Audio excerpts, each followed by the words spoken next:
आपको बता दें कि जिनको पहले तो हॉस्पिटल ले जाया गया, लेकिन अब हॉस्पिटल से वापस आरयू लेकर आ गए हैं। हमारे संवाददाता अनिल सेन वहां से लाइव जुड़े हुए हैं। अनिल, क्या कुछ देख पा रहे हैं आप? देखिए, पहले आपको दिखाएंगे कि यहाँ पर राजस्थान यूनिवर्सिटी गेट पर ये जो पैनल जब रात को प्रचार कर रहा था, उस दौरान इस पर हमला यहाँ पर अभिमन्यु पुणे जो एनएसयूआई के प्रदेश अध्यक्ष हैं, वो उनके ऊपर हमला हुआ और रणवीर चौधरी जो कि एनएसयूआई के छात्र संघ प्रत्याशी जो रहे अध्यक्ष के, उनके ऊपर हमला हुआ।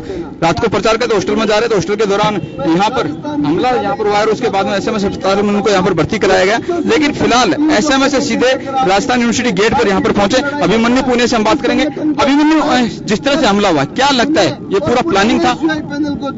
देखो, जिस प्रकार से हमारे एनएसयूआई के प्रत्याशी भाई रणवीर सिंघानिया को टारगेट बनाया गया, इससे ऐसा लगता है कि ये जो पूरा प्रायोजित मामला था, इसके अंदर ऐसे हॉस्टल की कैंपेनिंग करके हम जैसे विश्वविद्यालय गेट की तरफ आए तो 5-6 असामाजिक तत्वों के द्वारा लाठी सरियों से इसको टारगेट किया गया और उसको छुड़ाने के प्रयास किए गए। तो उसमें हमें भी उसमें हमले में हमारे ऊपर भी हमला किया गया। भाई करण चौधरी छात्र नेता भी हमारे साथ था। उसके बाद ये ऐसा लग रहा है कि राजस्थान विश्वविद्यालय का चुनाव इस बार वसुंधरा राजे जी एनएसयूआई के सामने लड़ रही है। चुनाव हमेशा होते आए हैं, छात्र संघ के चुनाव पहले भी हुए हैं, हारे हैं, जीते हैं, लेकिन इस बार जिस प्रकार से पूरे शहर के अंदर एनएस बोर्डो पर अशोक लाउटी जी के द्वारा ये पूरा पैनल के पोस्टर लगाए जा रहे हैं, एबीपी के पोस्टर जेलन मार्ग पर लगाए जा रहे हैं, उसका विरोध करने पर इन्होंने हटाया, जो कि पूरे दिन लगने के बाद उनको शाम को हटाया गया।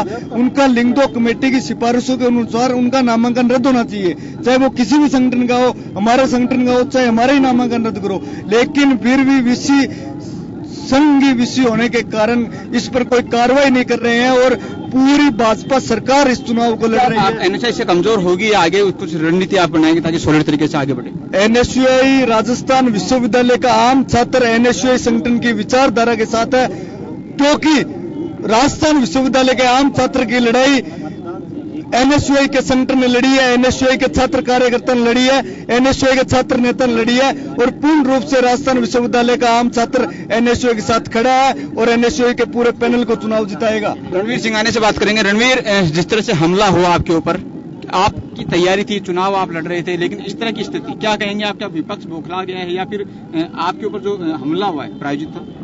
देखिए, इसे साफ तौर से ये है कि हमारे ऊपर दबाने का जो प्रयास किया जा रहा है, सरकार इससे बौखला गई है एनएसयूआई संगठन से, और यह चुनाव एनएसयूआई संगठन और सीधा सरकार के बीच में हो रहा है। वसुंधरा राजे हमारे सामने चुनाव लड़ रही है। पूरे जयपुर के अंदर होर्डिंग पोस्टर लगाने का इस सरकार ने काम किया है एबीपी पैनल का, और हमारे जो भी होर्डिंग पोस्टर लग रहे हैं उन्हें हटाने का और हमारे को दबाने का, हमारी गाड़ियां जब्त की जा रही है, हमारे कार्यकर्ता को गिरफ्तार किया जा रहा है। जब हमने राजस्थान विश्वविद्यालय के कुलपति महोदय जी को ज्ञापन दिया कि ये जो होर्डिंग पोस्टर इस छात्र संगठन के लग रहे हैं, इन्हें आप हटाइए, तो रात को हम जब हॉस्टल से कैंपेनिंग करके बाहर आ रहे थे तो हमारे ऊपर 10-15 अज्ञात व्यक्तियों ने हमला, लाठी सरियों से हमला किया और हम गंभीर रूप से घायल हुए। लेकिन इससे साफ है कि एनएसयूआई संगठन इस बार पूरे मजबूती के साथ में चुनाव लड़ रहा है और आने वाली कल 31 तारीख को राजस्थान का प्रत्येक छात्र छात्रा इस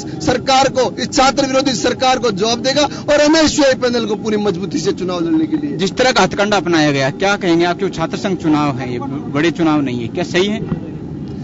देखिए, जब ऐसा ही इस सरकार को करना था तो फिर इन्होंने चुनाव करवाया ही क्यों? ऐसे इनके छात्र संगठन को जिताकर निर्विरोध तरीके से राजस्थान विश्वविद्यालय के छात्र संघ में भेज देते, क्यों हमारे ऊपर इतना अत्याचार किया जा रहा है? और हमने जब राजस्थान विश्वविद्यालय ने छात्र विरोधी फरमान जारी किए, एनएसयूआई संगठन ने उनके लिए आवाज उठाई और 365 दिन रहकर इस विश्वविद्यालय का कैंपस में काम किया। राजस्थान विश्वविद्यालय का आम छात्र जानता है कि एनएसयूआई संगठन की नीतियों की लड़ाई लड़ी है। और हमारे साथ पूर्व अध्यक्ष हैं राजस्थान यूनिवर्सिटी के अनिल चोपड़ा। अनिल, आपके समय भी चुनाव हुए थे, इस तरह के मामले आते रहते, लेकिन ये जो मामला है, क्या मानते हैं, अलग?